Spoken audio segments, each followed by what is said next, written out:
Thank you, Honorable Speaker, for giving me a chance to also contribute to this very important bill. First and foremost, I think it's prudent for Kenya to compare itself with our neighbors in terms of the tax rate. But I think it is evident that as we compare ourselves with other peoples in the region who are taxing their people much more than us, we have to look at the local context where our Kenyans are. Kenyans now are economically at their knees, very vulnerable. And anybody attempting to add anything on top of the suffering Kenyans, it will not actually do justice. So I think it is very dishonest for us to compare ourselves or to get inputs from international financiers and imagine that Kenya is in the same situation.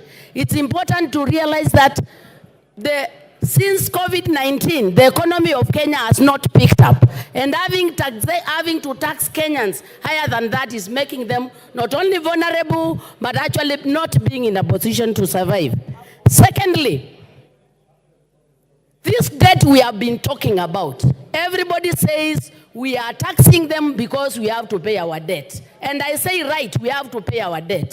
But this debt has been acquired over a period of 61 years.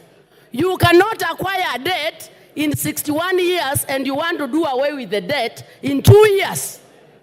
That means overburdening the people. We have to be strategic in dealing with the debt. We are not dying tomorrow as Kenyans.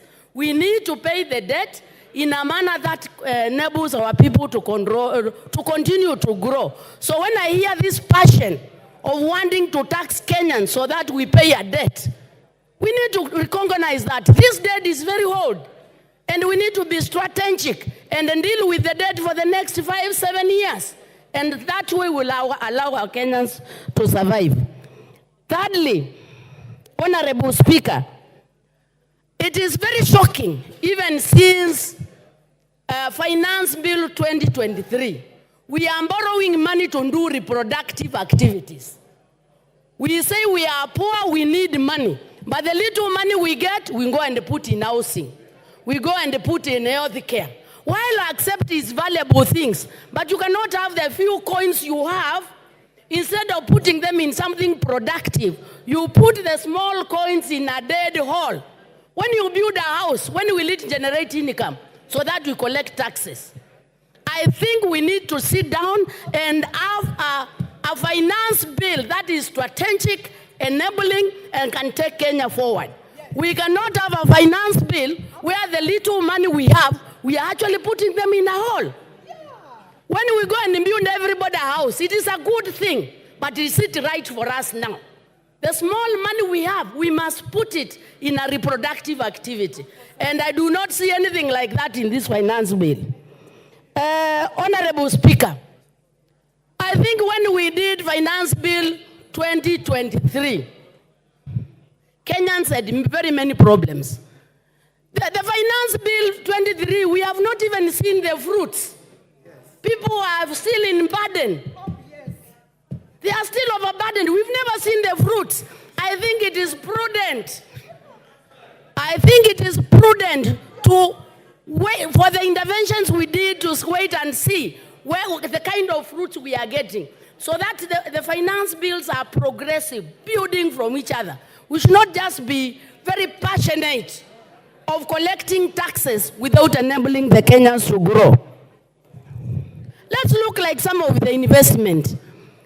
One of the very strategic projects in Finance Bill 2023 was the Hustler Fund. Where are we in Hustler Fund? Nowhere. Getting money, putting in horse, and then you ask Kenyans to give more money. From where? You cannot milk a cow that is eating nothing. Amen. We need the Kenyan citizen to be fed with something to promote the economy so as to milk. How do you milk a dead cow? The Kenyan citizen is dead.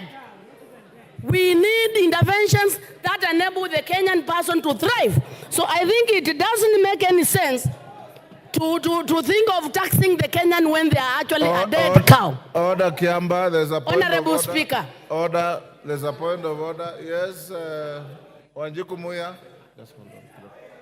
What is your point of order and what standing order? Give her the mic. Honorable Speaker, I'm standing on point of order number 91. Is the member in order to state to the House and mislead the nation that there is no hustler fund? Can she substantiate? And secondly, for the member to say that there is no fruits and she is even earning the salary herself. And CDF. Kiamba, your time is up. Your time is up. John Paul Mwirigi.